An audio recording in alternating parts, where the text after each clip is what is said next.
California's Gold is produced in association with KCET Los Angeles and is seen statewide on California Public Television. This series is endorsed by the California Teachers Association, the California School Boards Association, and the California Library Association. Well, hello everybody, I'm Huell, and here we are standing right in the middle of beautiful downtown Chinatown in San Francisco. I'm standing with Cynthia Yee. Cynthia, you were telling me you were born here. That's right. I was born in a building about 2 blocks away. I attended English school here and Chinese school at St. Mary's Day School. Well, you're still here. I am still here. And the history of this place goes way, way back. That's right. It was 1848 when the first 3 Chinese came from Canton, China. And so very soon after, of course, word had gotten back to China that gold was to be found here in California, so that's what started it all. So this has been here since the gold rush in 1848, and it started with 3 Chinese. That's correct. Wow. 2 men and a lady. Well, it's still going strong. It's still bustling. How many people do you figure visit here every year as tourists? Oh, at least 20 million tourists come through Chinatown. So it's still a big tourist attraction, and of course people live here, work here. This isn't just a tourist place, this is where people live. That's right. This is still the thriving community. People live here. There are over 20,000 people that live within the 24 blocks. Well, we are visiting up here as tourists, but you know why we're here, don't you? Yes, I do. We're not going to be spending much time in Chinatown. We got to come back and take the whole tour later, because you give tours as well. Oh yes, we have a nice historical tour of Chinatown. We are called the What Whiz Tour, and we concentrate about food through history. Oh my gosh, you couldn't have said anything that'd get me more excited than that.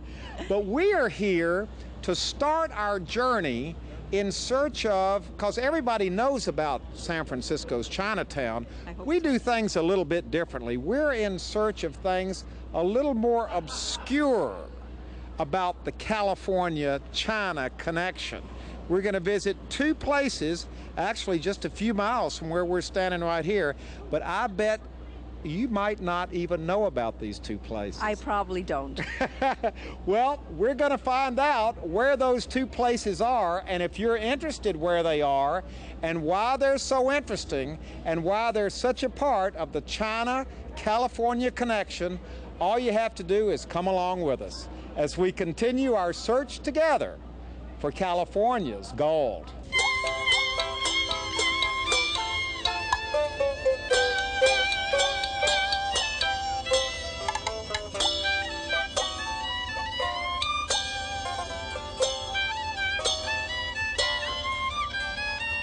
Here we are in Oakland, right beside Lake Merritt and Lakeside Park.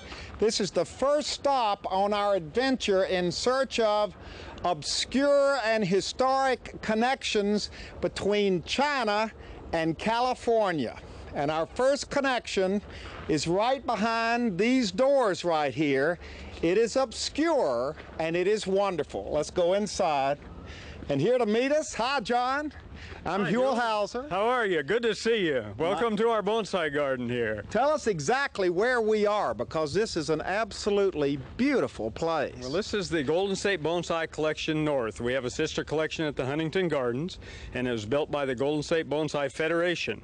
We opened about 1.5 years ago. Boy, this is a beautiful facility. Let's walk around and look at these bonsai trees, because I'm a sucker for these things. They are absolutely beautiful. Where did they come from?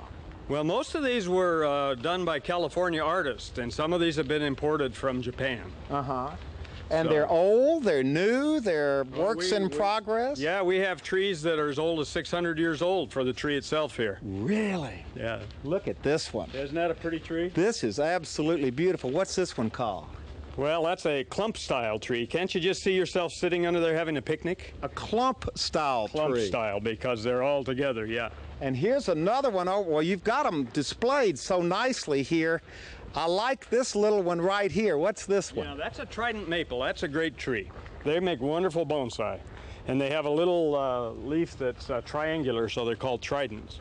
Wow. If you can see over there on the horizon, those are big tridents behind the palm trees, okay? And look at all of these. Yeah. We're gonna get diverted if we're not careful, because you know why we're here, don't you, John? Yeah, well, you're here to see the our ancient tree that came in with Anson Burlingame from when he came back from China. He got it in Japan. China, that's the right. connection. That's the connection. Where is that tree? Well, it's right over here. It's a daimyo oak. All right, now. He brought that back when he came back from his diplomatic mission in China. He was appointed by President Lincoln, and he came back here to this country, to the West Coast, and brought that tree back with him. All right, now who was this again? Well, his name was Anson Burlingame, and he was one of the early Republicans, very anti-slavery, and he was very much felt that the Chinese should be treated right, and he negotiated a treaty with the United States that treated them as full equals, which had never happened before to the Chinese. And they liked him so much that when he was done there, he came back here as their ambassador to the Western nations. Wait a minute, he came to the United States as the Chinese ambassador? That's right, he did. And he's the only non-Chinese who's ever been a Chinese ambassador. But originally, President Lincoln appointed him to be the United States ambassador to China. Right, so he did both things. Well, now, how's the tree figure into all of this? Because Well, it's not from China. No, it came back from Japan, and he came back through Japan in 1863, and it was given to him, and it's been in this country ever since. Now, what happened when he got back to San Francisco with this tree? Do we know the history of the tree? Well, you know, we know 3 families that have had it, and we can track it back about 100 and some years. But it's just sort of mists of time. We're working on better documentation, but the families insist that that's what happened, so we take it as being true. Okay, Kathy, look over here. We got Kathy pruning one of these bonsais. Come on over and talk with us a minute, because now this lady, tell us about her credentials. Okay, well, Kathy Shaner is the only woman in the world who is a certified master by the professional branch of the Japan Bonsai Association. Oh, wow. The only one in the whole world. And didn't you tell me the only non-Japanese citizen? That's right, the only non-Japanese citizen. Exactly. Well, that makes you an expert. So now we know we're with the right person when we're talking about this tree. Tell us about this tree. Okay, this is the daimyo oak. Is really has a rich history in Japan.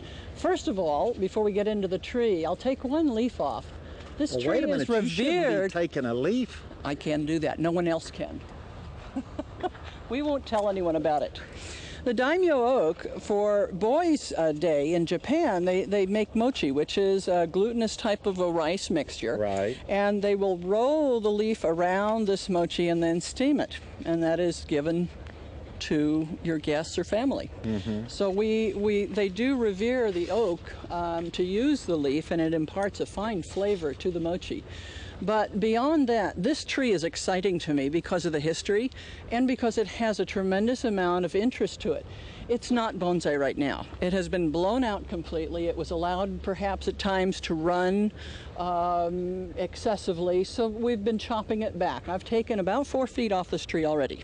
So wait a minute. What you're saying is that over the years, the people who owned it, who had it, who cared for it, mm-hmm. here in the San Francisco Bay Area, didn't really know exactly how to take care of it as a bonsai. Probably. So when you got it, when did you get it? 3 years ago. What did it look like? It was just a tall string bean with several very tall, dead trunk lines on it. One had come out of here, one off the back. Just not much better than it looks now. It was much taller. The leaves were way up high. We had a little tiny shoot down here, which now is developing nicely. So I'm in the future, we're keying in on showing the age on the tree, and that's what makes a bonsai wonderful. It's showing the age. And the age, the way this trunk has developed over the years, the inside rotting out, growing back around and trying to survive, it just shows the power that trees have. Now, was this a big deal for the Japanese people to give this to him? Yes. When you're not just giving a tree, you're giving a treasure. You're giving something that someone has taken care of for a very long time. That's special. Yeah. You know, it's not just going to the store and picking something off a shelf. So they must have felt very warmly about this man. Well, that gets back to what you were telling me about how popular he was. That's right. In all of the Asian countries, Yeah. in Japan. Yeah. And of course, we keep losing the sight of China in this thing. Yeah, but- The way he got this tree was on his way back to the United States from being the United States, Abraham Lincoln's minister Yeah. to China. That's right. Yeah. Yeah, he was. Yeah. So is this an authentic China-California connection example? Well, sure, he came from China, and he got his reputation in China as being a diplomat, so I would say it is. All right, Absolutely. good. Would you say that?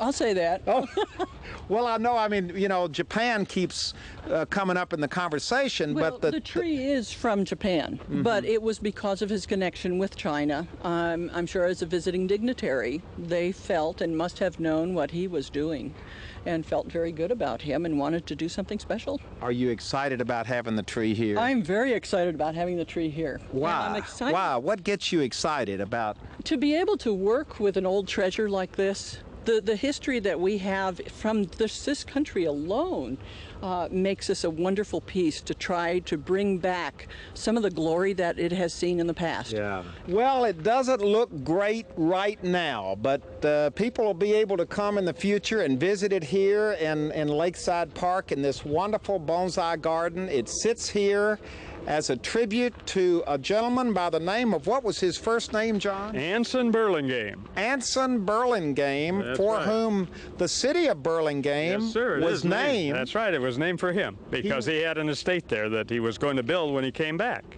Unfortunately, he died in Russia on his diplomatic mission for the Chinese in 1870. But so Burlingame still was named Burlingame. I think it was kind of a memorial to him. And this is, as well, a gift from the Japanese people to the American people by way of Mr. Burlingame, who was Abraham Lincoln's minister to China. That's right. Back in the 1860s. There it is. That's our first example of an obscure and very historic connection between California and China.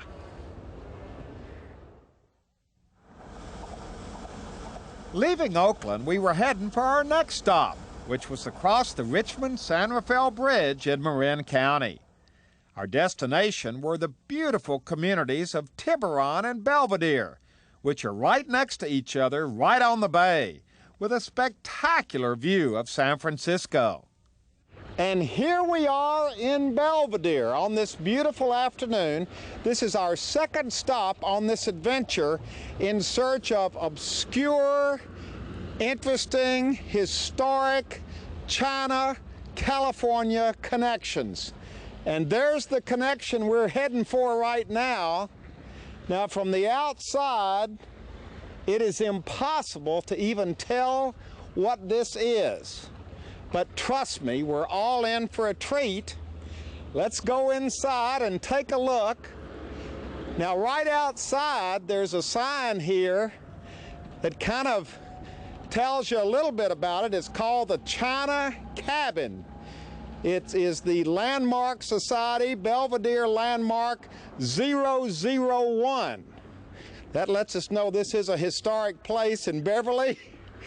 You're here to be our guide and to tell us what in the world this is all about, because at first glance, you really can't tell what it is, can you? You certainly will be surprised when you go inside. And Well, see tell the us a little difference. bit about it. Well, this is a social saloon for the first-class passengers on the SS China, which was built immediately after the Civil War on the East River in New York, Manhattan, and commissioned by the Pacific Mail Steamship Company for the Asian trade. That is, I suppose they said Oriental then, but we say Asian these days, between San Francisco, Yokohama, and Hong Kong. Now, wait a minute. So it was leaving San Francisco, going to Yokohama, and then to Hong Kong. And what kind of ship was it exactly? Well, it carried some cargo, but basically it was a passenger and mail ship. It was, of course, subsidized by the federal government for the mail contracts. Nothing has changed. They do it for airplanes now. Hope they were faster back then than they are today. Well, it took a good trip would be 30 days one way. Really? And that would, so they're more likely closer to 40 and 45. Wow. So it was a long trip. Now, this ship was built in Just after the Civil War, about 1866. and it ran back and forth to Hong Kong for how long? Well, it came for 12 years, and then it became obsolete only because it was made of wood. At the time it was built, it was the largest wooden passenger ship in the world. Wow. And by the time 12 years later, I suppose the steel industry had persuaded Congress that mail should only be carried in steel ships, steel hulls. So this became obsolete because without a mail contract, they really couldn't afford to run the ship back and forth. Now, what was it called again? The name of the ship, the official name? The name of this ship, there were 4 ships, and this one was the SS China. The SS China. So what happened to the SS China when it was no longer fast enough to deliver the mail? Well, it was decommissioned and held in San Francisco for a while. Actually, it was used as an immigration station or a quarantine station. And then it was sold for salvage and brought to Tiburon, which is the little town we're attached to. And Tiburon Cove at that time was rather industrial, as is distinguished from today with the yachts. And they just stripped the ship of everything they could possibly sell to anybody, and then they burned it for scrap metal. You're kidding. No, it was very simple operation, real recycling. Burned the ship at high tide since it was made of wood. All the metal parts would drop to the beach. At low tide, they'd pick up the metal. Now, this was in 1880... 86. 86. Mm-hmm. But not all of the china was burned, was Well, it? a lot of it was salvaged, including this ship, this room rather, the saloon. And it was purchased by a yachtsman who wanted a place for his family to stay on the weekends, because women and children were not allowed at the yacht clubs in those macho days. Ha! So So this is part of the ship. this is it on the top deck of the ship. This is where the first class passengers would come aboard and go on to their staterooms. What did they do? Just lift this right off the ship that was being Just torn cut it apart? off with a saw, and when we were reconstructing it, we found just exactly how they'd cut it out. The canvas was still there from the canvas decks, the waterproofing, Really? everything. So it's like a detective story when you take something old apart, you know. You find out all kinds of things, clues you'd never dreamed of. So what we have here is the Grand Salon. Saloon. A salon is something you have in a saloon. Okay, this is a saloon from the original China. Yes, and it's restored exactly the way it looked when it left New York. When it was built in New York, they came through the Strait of Magellan up to San Francisco, and then the first maiden voyage was from San Francisco to Yokohama and Hong Kong. And this is exactly the way it looked. As far as we could do it, yes. All right, we're all in for a treat because we're going to go inside the saloon, not the salon, the saloon of the name of the ship again? The SS China, and that's why it's called by the local people, it's called the China cabin, because it came from, they considered it a cabin from the China. All right, we're going in. Oh my gosh, Beverly, this is amazing. Well, it took 8 years and $600,000 to restore it. It's 22-karat gold leaf, and it was put on by a group called from Washington, D.C. that do things for the Smithsonian and the State Department. So they came out, spent 3 weeks at the very end to put on the gold leaf, to apply the gold leaf. So originally this saloon had gold leaf on it? Exactly. There's nothing the only thing we haven't been done exactly the same as we have not put the mast in through the ceiling. See, there's where the mid-mast came through here, and we went through here, but because of I didn't think it would be very nice to have just a plain square marking it, so we put the compass rose in as being appropriate to a sailing vessel. But this is where the mast would have gone, right here. Right. Now, what would this room have been used for? Well, it was really on the top deck as a reception room for the first-class passengers. They'd come aboard here, and it wasn't a very big room for this purpose, because by the time you had a mast through here, and then over here you have the staircase that went down to the saloon below. So the sitting room was actually right here. So the passengers would have just come up here and kind of relaxed and milled around? This is how they'd get aboard, and then this is also a retreat for the very long voyage. If you were walking around the deck, the top deck, you know, you could come in here and get out of the wind or rain or whatever the case may be. Now, you've got pictures over here that are amazing of the way it looked when it first was lifted off, because actually from the very early days after it was lifted off the ship, when the ship was being torn apart, this was used as a house at first. It was the living room of a house, yes. And then over the years, 90 years, it was used as part of a weekend and summer residence.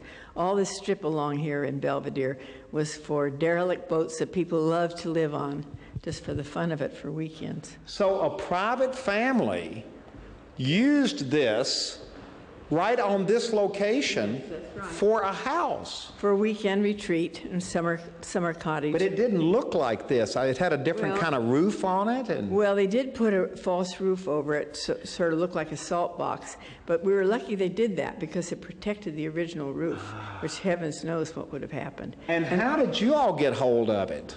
Well, when they were going to open this beach up for open space as part of the returning the bay to the people, they were going to demolish all these shacks. Well, most of them were falling apart anyway, but we knew of the historic importance of this building, and I had been in it many times as a guest, so that I knew the interior could be quite beautiful. So we and the Webb alumni of the Webb Institute, which was founded by Mr. Webb, who designed the ship,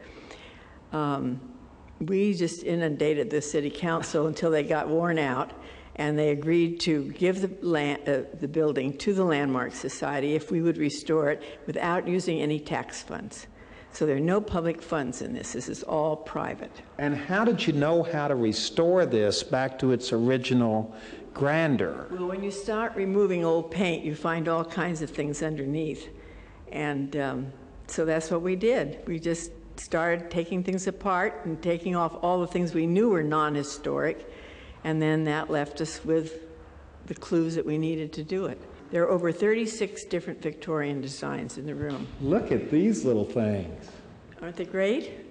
Just for decoration. They had no purpose. No, just part of the Victorian decoration. Now, one of the things you have to remember about that era is the reason so much white and gold was used is because it reflected the light, and there was so little light. For example, these chandeliers are now electrified, but they're replicas of the original, which were oil burning.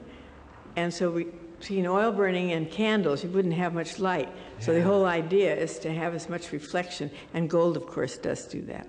Boy, this is so beautiful, and to think that for so many years it was just kind of sitting here, used as a house. That's right, lost to the general public. Now it's available to anyone who's interested in the architecture, design, or maritime history. What a wonderful example of a California-China connection. You know, that's what we're looking for, obscure examples. And this is about as obscure as it gets, isn't it? Well, it's the only passenger ship, 19th century passenger ship relic known to exist in the world. This is? Yes. Now, I'm not talking about commercial or warships, but passenger ships. The China cabin, as the Social Saloon, is the only one that anybody knows of to exist in the world for this era, for the 19th century. Well, the whole ship isn't here, just the saloon. No, but I'm sure that it took us more to restore this one room than it did to build the whole ship after the Civil War. And thank goodness, back in the 1880s, when they were destroying the old ship here in the harbor, burning it, selling it for scrap and salvage, somebody had the presence of mind to literally just lift this off the deck Well, it made a very simple thing. They just took it, when it was cut off the ship, they put it on a barge and brought it around from Tiburon Cove to Belvedere Cove, and it sat here on the beach like a squatter until till 1978, when the town wanted to open it up for open space on the water. Wow. And we managed to salvage it as a historic building. And thank goodness you did. Well, I'm very proud of it. Well, as we leave the China cabin, this cabin taken right off the deck of the old SS China, and prepare to say goodbye, look over here. This is a coincidence. This is Angel Island right across San Francisco Bay. And of course, Angel Island, for many decades after 1900, was the site of the immigration center, the detention center. This was the Ellis Island of the West. Literally thousands of Asians, mainly Chinese, came through Angel Island, and unfortunately many of them were detained and sent back to China. Fortunately, many others made it over to San Francisco, where they opened their businesses and raised their families. And all of these places we have been today, starting off in San Francisco's downtown Chinatown, then moving over to Oakland, where we visited the famous Burlingame bonsai tree that he brought back with him as the minister to China from the United States back in the 1860s, and then ending up here at the wonderful old China cabin and Angel Island. All of these places are not only fine examples of the California-China connection, they are all definitely fine examples of California's gold. I hope you've enjoyed this adventure as much as we have. See you next time. Goodbye, everybody.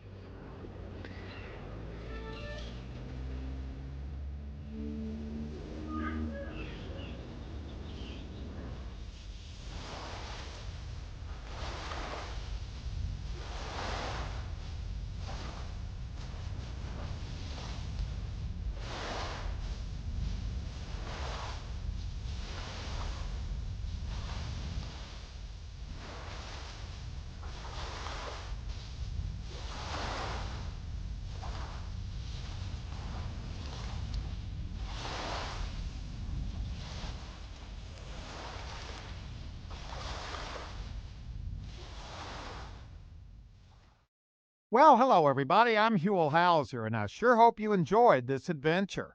If you'd like to see it again or share it with your family or friends, or perhaps donate a copy to your local school or library, it's available on video cassette and on DVD. All you have to do is call 1-800-266-5727, and we'll be glad to send it to you right away.